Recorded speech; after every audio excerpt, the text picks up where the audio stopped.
Capítulo 27. 7 dias se passaram, cada qual marcando seu curso pela rápida alteração do estado de saúde de Edgar Linton. O estrago que os meses até ali tinham feito era agora superado pela ação dos dias e das horas. Ainda nos esforçávamos por iludir Catherine, mas a sua inteligência viva recusava-se a aceitar essa ilusão. Adivinhava em segredo a terrível possibilidade que aos poucos se ia transformando em certeza, e afligia-se com isso. Quando a quinta-feira chegou, ela não teve coragem de falar no passeio. Eu fiz por ela e obtive permissão para levá-la a passear, pois a biblioteca, onde o meu amo passava uma pequena parte do dia, o breve período em que tinha forças para estar sentado, e o quarto dele haviam se tornado todo o seu mundo.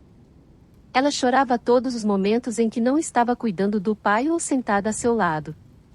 Seu rosto estava abatido de preocupação e vigília, e o meu amo de bom grado lhe deu licença para um passeio que, achava ele, seria uma feliz mudança de ambiente e companhia, confortando-se com a esperança de que a filha não ficaria inteiramente só, depois que ele morresse. Tinha ele a ideia fixa, ao que deduzia através de vários comentários, de que, da mesma forma que o sobrinho se assemelhava a ele fisicamente, também se pareceria a ele em espírito, pois as cartas de Linton deixavam transparecer pouca ou nenhuma indicação dos seus defeitos de caráter. E eu, por uma fraqueza perdoável, hesitava em corrigir-lhe o engano, perguntando a mim mesma que vantagem havia em perturbar-lhe os últimos momentos com revelações de coisas que ele não tinha tempo nem poder para alterar. Deixamos o nosso passeio para a tarde, uma dourada tarde de agosto, com o ar dos morros tão cheio de vida que até dava a impressão de que quem o respirasse, embora moribundo, reviveria. O rosto de Catherine era como a paisagem, as sombras e o sol passando por ele em rápida sucessão, mas as sombras perduravam mais e o sol era mais passageiro, e o seu pobre coraçãozinho censurava até mesmo aquele transitório esquecimento dos seus cuidados. Avistamos Linton esperando-nos no mesmo lugar da semana anterior. Minha jovem ama desmontou, dizendo-me que, como estava resolvida a não demorar nada, seria melhor que eu segurasse o pônei e permanecesse a cavalo. Não concordei. Não queria correr o risco de perdê-la de vista, nem mesmo um minuto, e subimos juntas a encosta coberta de urze. O rapaz recebeu-nos com maior animação do que da outra vez, embora não fosse uma animação provocada pela alegria ou pelo entusiasmo, parecia mais causada pelo medo. "É tarde!" exclamou, falando em frases curtas e com dificuldade. "Seu pai não está muito doente? Pensei que você não viesse." "Por que é que você não é franco?" perguntou Catherine, engolindo o desapontamento. "Por que não diz logo que não me quer ver mais?" "É estranho, Linton, que pela segunda vez você me tenha feito vir até aqui aparentemente só com o fim de nos aborrecer e sem qualquer motivo." Linton estremeceu e olhou para ela, meio suplicante, meio envergonhado, mas a paciência da prima não era suficiente para suportar aquele comportamento enigmático. "Meu pai está doente", disse ela. "Por que me tirar, então, da sua cabeceira? Por que você não mandou recado liberando-me da promessa, se não desejava que eu a mantivesse?" "Vamos, quero uma explicação. Brincadeiras e bobagens estão completamente fora dos meus pensamentos e não posso perder tempo atendendo aos seus caprichos." "Os meus caprichos?" murmurou ele. "Quais são eles?" "Pelo amor de Deus, Catherine, não fique tão zangada. Despreze-me à vontade, sou um covarde, um desgraçado, mereço todo o desprezo, mas não mereço a sua zanga. Odeio meu pai, mas despreze-me apenas." "Tolice!" exclamou Catherine, fora de si. "Rapaz bobo, pateta. Veja. Treme como se eu fosse realmente tocá-lo. Não precisa pedir que o desprezem, Linton, todo mundo desprezará espontaneamente. Vá-se embora." "Vou voltar para casa. É loucura tirá-lo de junto da lareira e fingir o quê?" "Largue o meu vestido." "Se eu tivesse pena de você por estar chorando, com esse ar tão apavorado, você desprezaria esse meu sentimento. Ellen, faça-o ver como está ridículo. Levante-se, não queira parecer um réptil abjeto." Com o rosto lavado em lágrimas e uma expressão de agonia, Linton jogara o seu corpo frágil no chão e parecia convulsionado de terror. "Oh!" soluçou. Não posso. Catherine, sou um traidor e não ouso dizer-lhe. Mas se você me abandonar eu serei morto. Minha querida Catherine, a minha vida está nas suas mãos. Você disse que me amava e se isso fosse verdade tudo estaria bem. Você fica, então? Minha boa, minha doce Catherine. E talvez você consinta, e ele me deixe morrer com você. Ao ver a angústia dele, a minha jovem ama inclinou-se para levantar o primo. O velho sentimento de ternura e indulgência sobrepujara a sua irritação, e ela ficou comovida e alarmada. Consentir em quê? Perguntou. Em ficar. Diga-me o que quer dizer tudo isso e ficarei. Você contradiz as suas próprias palavras e me põe fora de mim. Fique calmo, seja franco e confesse, de uma vez por todas, o que tanto o preocupa. Você não me faria sofrer, Linton, faria? Não permitiria que nenhum inimigo me fizesse mal se pudesse evitá-lo, não é? Acredito que você seja covarde, mas nunca um traidor da sua melhor amiga. Mas o meu pai ameaçou-me, arquejou o rapaz, torcendo os dedos finos, e eu tenho medo dele, tenho medo. Não me atrevo a contar. Está bem. Exclamou Catherine, num misto de dó e desprezo. Guarde o seu segredo, eu não sou covarde. Poupe-se você mesmo, eu não tenho medo. A magnanimidade dela fez com que ele chorasse, chorou copiosamente, beijando-lhe as mãos, que o apoiavam, mas não conseguiu criar coragem para falar. Eu estava pensando que mistério seria aquele e resolvida que Catherine, por minha vontade, não sofresse por causa dele ou de qualquer outra pessoa, quando, ouvindo passos na urze, levantei a cabeça e vi o Sr. Yati já quase junto de nós, descendo do morro. Não olhou para os dois jovens, embora eles estivessem suficientemente perto para que ouvisse os soluços de Linton, mas, saudando-me no tom quase alegre que só usava para comigo e cuja sinceridade eu não podia evitar pôr em dúvida, disse, que novidade, vê-la tão perto da minha casa, Nelly. Que tal vão as coisas na granja? Conte-nos. Dizem, acrescentou, num tom de voz mais baixo, que Edgar Linton está à morte, talvez exagerem a gravidade da sua doença. Não, meu amo está mesmo morrendo, respondi. Será uma tristeza para todos nós, mas uma bênção para ele. Quanto tempo pensa que ele vai durar? Perguntou. Não sei, retruquei. Por quê? Continuou ele, olhando para os dois jovens, aparentemente transformados em estátuas. Linton dava a impressão de não ousar mexer-se, nem mesmo erguer a cabeça, e Catherine não podia mover-se por causa dele, porque esse rapaz aí parece determinado a derrotar-me e eu gostaria muito de que o tio dele andasse depressa e fosse antes do sobrinho. Ei! Esse idiota tem se portado sempre assim? Eu já lhe ensinei a se arrastar pelo chão. Costuma mostrar-se animado na companhia dela? Animado? Não, tem se mostrado é muito desanimado, respondi. A julgar pela aparência, eu diria que, em vez de andar passeando com a namorada, ele deveria mas era estar na cama, aos cuidados de um médico. E estará, dentro de um dia ou dois, murmurou Eatif. Mas primeiro, levante-se, Linton. Levante-se! Gritou. Não se esfregue pelo chão. Levante-se já! Linton caíra novamente ao chão, noutro paroxismo de medo, causado, ao que tudo indicava, pelo olhar que o pai lhe lançara, nada mais havia que lhe pudesse provocar tal reação. Fez vários esforços para obedecer, mas as suas poucas forças pareciam aniquiladas e caiu para trás, com um gemido. O Sr. Eatif avançou e levantou-o, apoiando-o contra uma saliência relvada.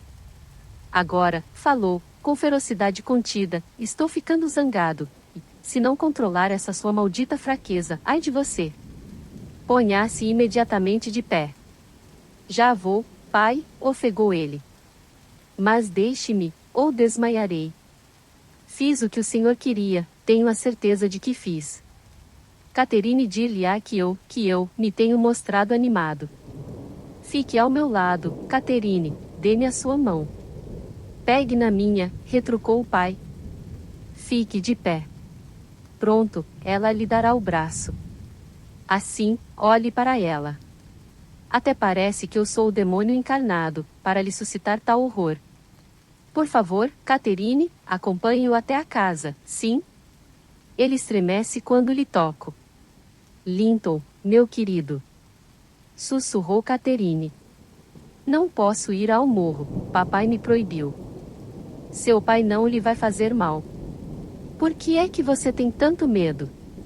Não posso voltar para casa, respondeu ele. Não posso voltar a entrar nela sem você. Chega! Exclamou o pai. Vamos respeitar os escrúpulos filiais de Catherine. Nelly, entre com ele e eu seguirei imediatamente o seu conselho de chamar o médico. O senhor faria bem, repliquei. Mas eu tenho de ficar com a menina, cuidar do seu filho não me compete. Você é muito severa, disse Atif, eu sei disso. Mas vai me obrigar a beliscar o bebê e fazê-lo gritar para provocar a sua piedade. Vamos, meu herói. Quer voltar para casa, acompanhado por mim? E avançou mais uma vez, como se fosse pegar o rapazinho, mas, recuando, Linton agarrou-se à prima e implorou-lhe que o acompanhasse, num tom frenético, que não admitia negativa. Por mais que eu desaprovasse a sua ida, não podia impedi-la. Na verdade, como podia ela ter se recusado? O que o enchia de pânico, nós não tínhamos meios de descobrir, mas lá estava ele, apavorado a ponto de parecer idiotizado. Chegamos à porta principal. Catherine entrou e eu fiquei esperando que ela tivesse conduzido o doente para uma poltrona e voltasse logo, quando o Sr. Atif, empurrando-me para a frente, disse: Minha casa não está assolada por nenhuma praga, Nelly, e estou com vontade de ser hospitaleiro. Sente-se e deixe-me fechar a porta. Dito isso, fechou-a e trancou-a, estremeci. Vocês vão tomar chá, antes de irem para casa, acrescentou. Estou sozinho. Areton foi levar umas cabeças de gado a Lazy Zilla e Joseph estão de folga. Embora eu esteja acostumado a ficar sozinho, prefiro uma boa companhia. Catherine, sente-se ao lado dele. Ofereço-lhe o que tenho. O presente não vale muito a pena, mas nada mais tenho para oferecer. Refiro-me a Linton. Como ela me olha. É estranho o sentimento de fúria que se apossa de mim contra quem parece temer-me. Se eu tivesse nascido onde as leis são menos estritas e os gostos menos delicados, divertir-me-ia, ao serão, com uma lenta vivisseção desses dois. Respirou profundamente, bateu com o punho na mesa e praguejou para si mesmo. Com 1000 diabos. Eu os odeio. Não tenho medo do Senhor. Exclamou Catherine, que não tinha ouvido a última parte da conversa. Aproximou-se, com os olhos negros brilhantes de indignação. Dê-me essa chave, quero sair daqui. Gritou. Nem que estivesse morrendo de fome eu comeria ou beberia aqui. Eatif tinha a chave na mão, que permanecia fechada sobre a mesa. Olhou para ela, tomado de surpresa ante a sua audácia ou, talvez, lembrando-se, através da voz e do olhar, da pessoa de quem ela tinha herdado. Catherine estendeu a mão e quase conseguiu tirar a chave dos dedos dele, mas aquele gesto trouxe-o de volta ao presente. Catherine Linton, ameaçou ele, cuidado ou acabo jogando-a no chão, e a senhora lhe ficará furiosa. Sem lhe dar ouvidos, ela agarrou novamente a mão dele. Havemos de sair. Repetiu, envidando todos os esforços para fazê-lo soltar a chave, e, ao ver que as suas unhas não bastavam, apelou para os dentes. Eatif lançou-me um olhar que evitou qualquer interferência da minha parte. Catherine estava demasiado atenta aos dedos dele para reparar no seu rosto. De repente, ele abriu a mão e soltou a chave, mas, antes que ela pudesse pegar, ele agarrou com a mão livre e, puxando-a para si, administrou-lhe com a outra mão uma quantidade de tapas nas orelhas, cada qual suficiente para levar a cabo a sua ameaça, se houvesse ela podido cair. Ao ver aquela violência, atirei-me sobre ele, furiosa. Seu canalha! Gritei. Seu canalha! Mas uma pancada no peito silenciou-me. Sou forte, mas fico logo sem ar. Além do mais, com a raiva, cambaleei para trás, sentindo-me prestes a sufocar ou a arrebentar uma artéria.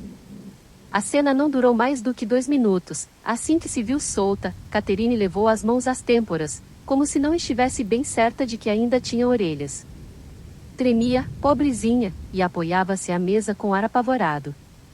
Como veem, Eu sei lidar com crianças, disse o Patife, enquanto se abaixava para apanhar a chave, que caíra no chão. Vá ter com Linton, como lhe ordenei, e chore à vontade. Amanhã serei seu pai. O único pai que você terá, dentro de alguns dias, e então vai ver com quantos paus se faz uma canoa. Você não é nada fraquinha, e se voltar a mostrar um diabo de gênio como ainda há pouco mostrou, terá uma dose diária de pancadas. Em vez de correr para Linton, Cathy dirigiu-se para mim. Ajoelhou-se e pôs o rosto em brasa no meu regaço, chorando alto. Seu primo encolhera-se a um canto do sofá, mais quieto que um rato, congratulando-se, creio, pelo fato de o pai ter batido na prima e não nele. Vendo-nos a todos atonitos, o Sr. Yatif levantou-se e tratou de preparar ele mesmo o chá. As xícaras e os pires foram postos na mesa. Ele mesmo serviu o chá e me passou uma xícara. Lave a sua bile, falou ele. E sirva a atrevida da sua menina e o meu rapaz. Não tem veneno, embora eu o tenha preparado. Vou sair para buscar os cavalos.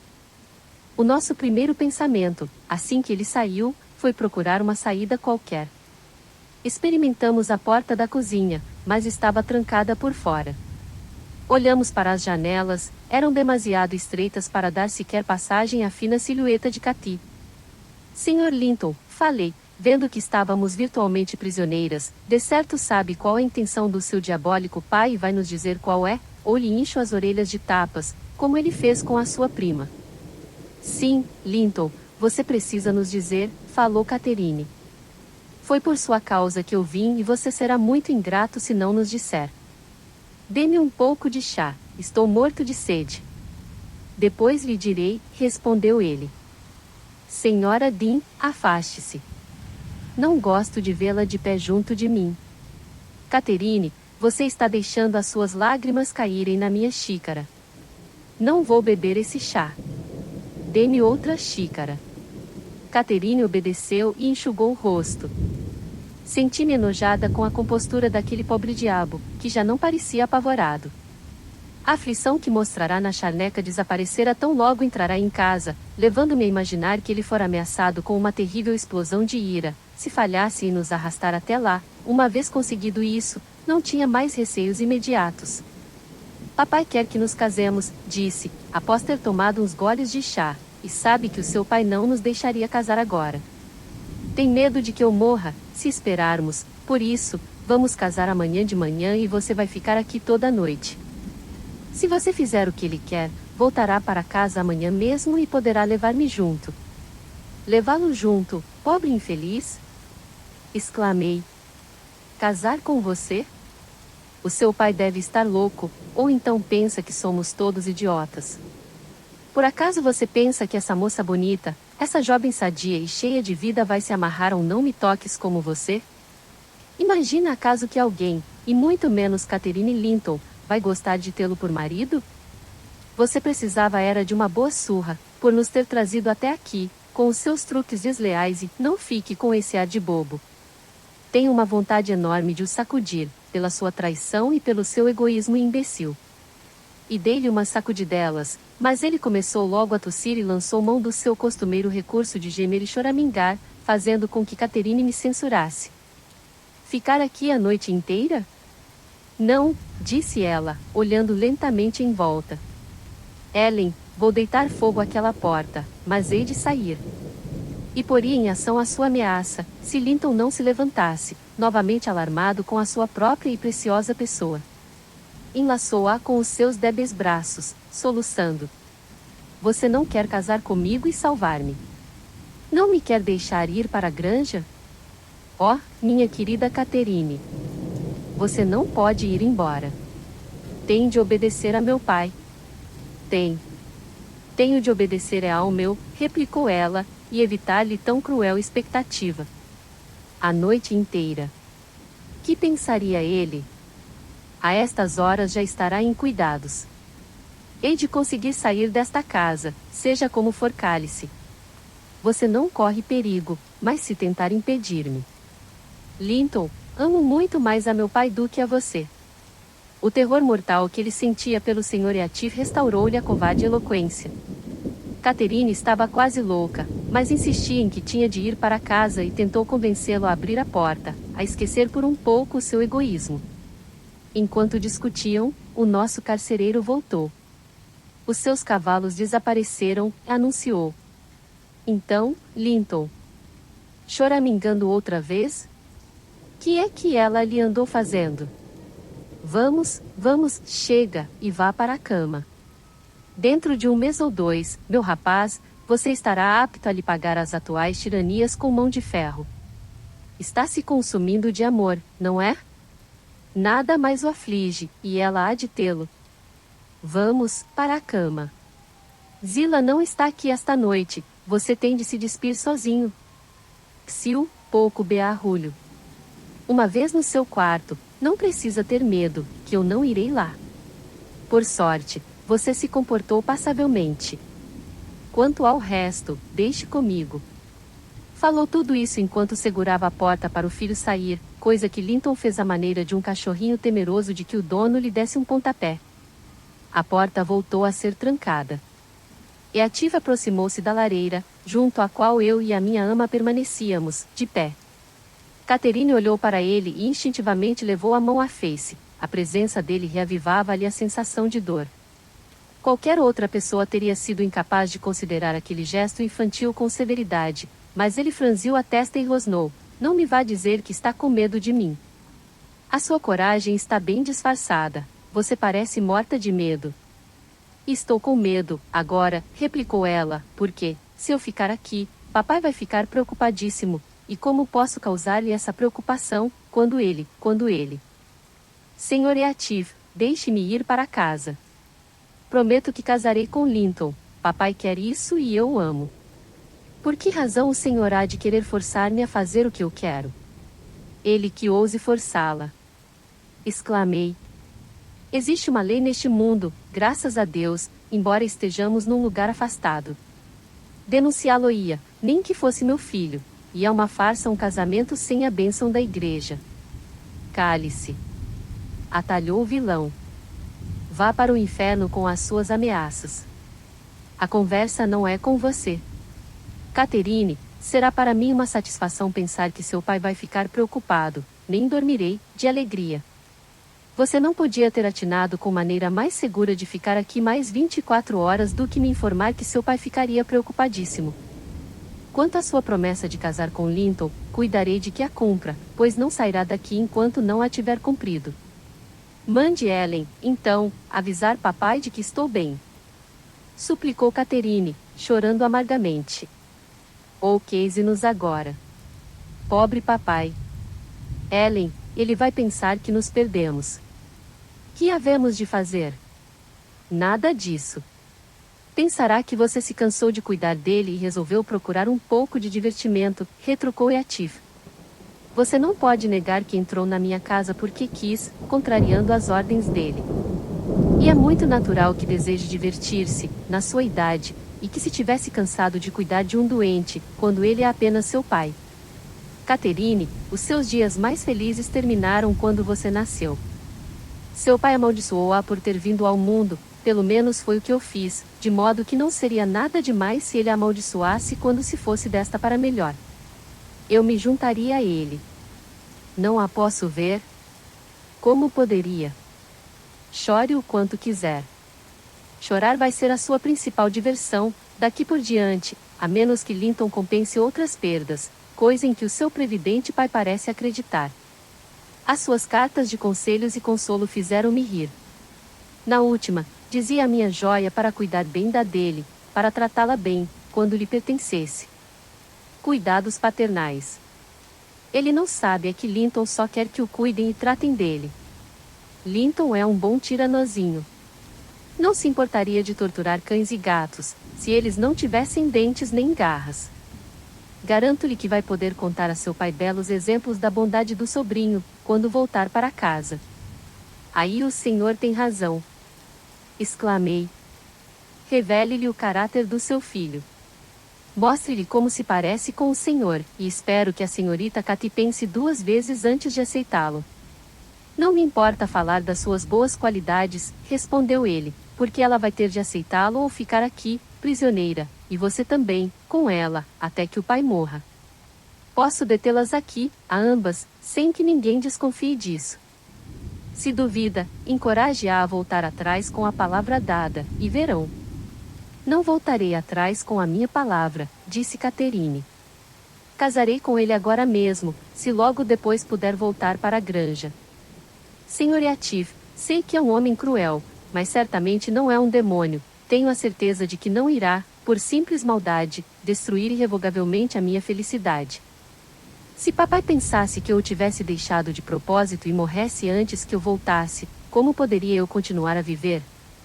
Já desisti de chorar, mas vou me ajoelhar aqui, aos seus pés, e não me levantarei e não tirarei os meus olhos do seu rosto, enquanto não olhar para mim. Não, não vire o rosto. Olhe. Nada verá que o irrite. Eu não o odeio. Não estou sequer zangada porque o Senhor me bateu. Nunca amou ninguém na sua vida, tio. Nunca. Ah, o Senhor tem de olhar para mim. Estou tão desesperada, que o Senhor não pode deixar de me lastimar e ter pena de mim.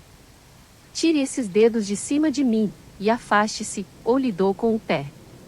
Exclamou Yatif, repelindo-a brutalmente. Preferia ser abraçado por uma serpente. Como diabos você pode pensar em me agradar? Eu a detesto. E sacudiu-se todo, como se tomado de repulsa física, empurrando a cadeira para trás, enquanto eu me levantava e o cobria de imprecações.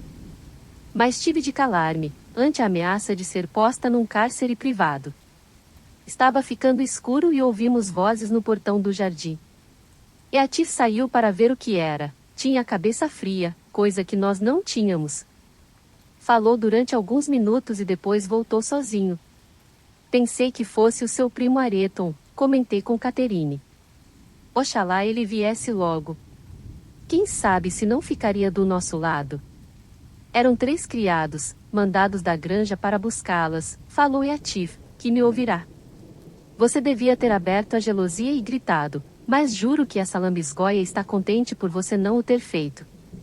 Tenho certeza de que está feliz por ser obrigada a ficar. Ao saber da oportunidade que perdêramos, ambas demos vazão ao nosso desespero e ele nos deixou chorar até às 9, quando nos mandou subir, através da cozinha, para o quarto de Zila. Murmurei a Cati que obedecesse. Talvez pudéssemos sair pela janela ou passar para uma mansarda e sair pela claraboia. Mas a janela, como as do andar de baixo, era estreita, e o alçapão que levava à mansarda estava trancado.